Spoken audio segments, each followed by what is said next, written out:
زن در دهان شوهرش دشنام کند، نعوذ بالله، چی می شود؟ اکنون درباره اینکه زن در دهان شوهرش دشنام کند، بعضی از فقهای خودمون، بعضی از یعنی عالم های دین گفتن که وای طلاق می شود،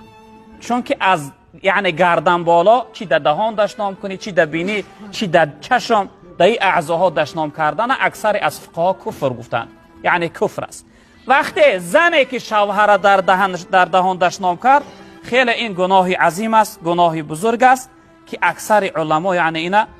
به کفر بردن که نعوذ بالله گفتن انسان یعنی کافر میشه. به این خاطر بسیار انسان باید این نوع یعنی دشنام ها حذر کنه که خیلی گناهش گناهی بزرگ است. نمیدونم که این مردها چه قطعی چنین زنها زندگی میکنن، زنهایی که یعنی در دهان دشنام میکنن یا اینکه